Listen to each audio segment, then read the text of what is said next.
Hello students, question है आपके सामने। A small block of mass 100 gram is tied to a spring of spring constant 7.5 Newton पर metre and length 20 centimetre. ये आपको नीचे मैंने ये वाला डायग्राम दिखा रखा है।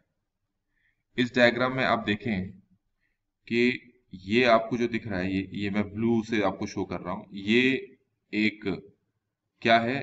ये एक सर्कुलर पाथ है जिसको ये ब्लॉक फॉलो कर रहा है और इसी सर्कुलर पाथ में ये ब्लॉक मूव कर रहा है। इस ब्लॉक को यहाँ पर ये देखेंगे आप, ये स्प्रिंग है, इस स्प्रिंग से कनेक्ट करके रखा हुआ है और इस स्प्रिंग का एक हिस्सा सेंटर पे फिक्स्ड है। तो ये समझ में आ गया होगा आपको।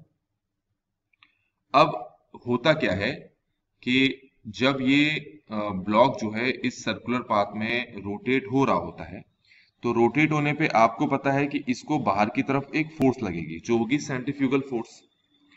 ठीक है। एट द सेम टाइम इस स्प्रिंग को अंदर की तरफ भी एक फोर्स लगेगी जिसको हम कौन सी फोर्स बोलेंगे? टेंशन बोलेंगे। ये दो फोर्स तो आपको पता चल गई होगी और इन्हीं दोनों फोर्स के कारण से ये जो ब्लॉक है ये इस सर्कुलर पाथ में घूमता रहेगा। यहां पर नीचे मैंने डायग्राम को फिर से बनाया है। और क्यों बनाया है? क्योंकि देखिए, जो ब्लॉक है उसको बाहर की तरफ बेशक एक फोर्स लग रही है, सेंट्रीफ्यूगल फोर्स, और इस फोर्स से क्या होगा? इनिशियली जो ये स्प्रिंग है ये स्ट्रेस्ड हो जाएगा। ठीक है। जैसे ही ये मूव करने लगेगा उसी वक्त जो ये स्प्रिंग है इसकी लेंथ बढ़ जाएगी, स्ट्रेस्ड हो जाएगा। तो अगर क्वेश्चन पे जाएं तो original length of the spring आपको 20 सेंटीमीटर दे रखी है। तो इसका सीधे सा मतलब है कि यहां से लेकर यहां तक की जो लेंथ है वो 20 सेंटीमीटर है। तो अगर जब ये ब्लॉक वाकई घूमने लगता है तो यहां से यहां तक, ये मैं यहां पर लिखकर दिखा रहा हूं, ये तो लेंथ 20 सेंटीमीटर है। तो इसको हमें यहां पर x मान लेना पड़ेगा। मतलब कितनी लेंथ खींच, मतलब कितना ये स्प्रिंग खींचा है वो हमने x मान लिया। तो ये जो सर्कुलर पाथ है इसका जो रेडियस है वो दे तो रखा है 20 सेंटीमीटर। इसको 100 से डिवाइड कर दो तो ये 0.2 सेंटीमीटर का रेडियस हो गया, 0.2 मीटर। तो यहां से लेकर यहां तक की जो लेंथ हो गई ये हो गई x प्लस 0.2 मीटर। और यहां पर जो सर्कुलर पाथ है इसका जो रेडियस हो गया वो हो गया 0.2 मीटर। ये आपको समझ में आ गया होगा। तो अब ये जो ब्लॉक है इस सिचुएशन में जब बाहर की तरफ घूम रहा है तो बाहर की तरफ लग रही है सेंट्रीफ्यूगल फोर्स और अंदर की तरफ लग रही है स्प्रिंग की रीस्टोरिंग फोर्स। तो स्प्रिंग की रीस्टोरिंग फोर्स होती है -kx। ठीक हो गया। तो ये माइनस जो है अपोजिट है इस सेंट्रीफ्यूगल फोर्स के, वो रिप्रेजेंट कर रहा है। तो इन दोनों सिचुएशन को हम इक्वल रख लेते हैं। Centrifugal force equal to kx। Centrifugal force का फॉर्मूला है mr omega square equal to kx। अब यहां पर सिंप्लीफाई करते हैं। m दे रखा है 100 ग्राम जो हो जाएगा 1/10।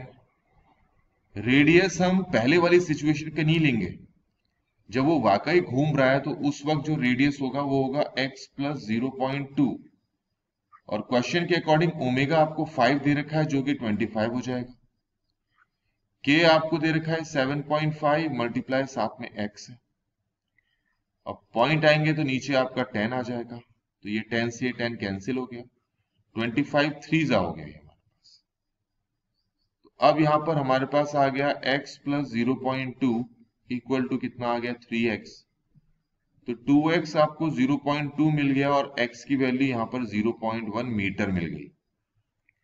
तो स्प्रिंग जो है वो कितना खिंचा है, कितना स्ट्रेस्ड हुआ है वो हमें यहां पर मिल गया। ठीक हो गया। अब आपको ये भी पता है कि एट द सेम टाइम एक फोर्स अंदर और एग्जिस्ट कर रही होगी जो टेंशन है। वही टेंशन तो इसके बराबर है, ये एक्चुअल में टेंशन ही है, रीस्टोरिंग फोर्स भी कह सकते हैं और यही यहां पर क्या है? टेंशन भी है। ठीक है, ये चीज ध्यान रखना इंपॉर्टेंट है।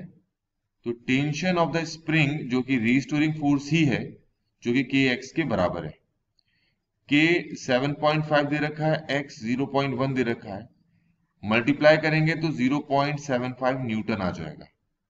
और इस तरीके से बच्चों ये क्वेश्चन यहां पर कंप्लीट होता है।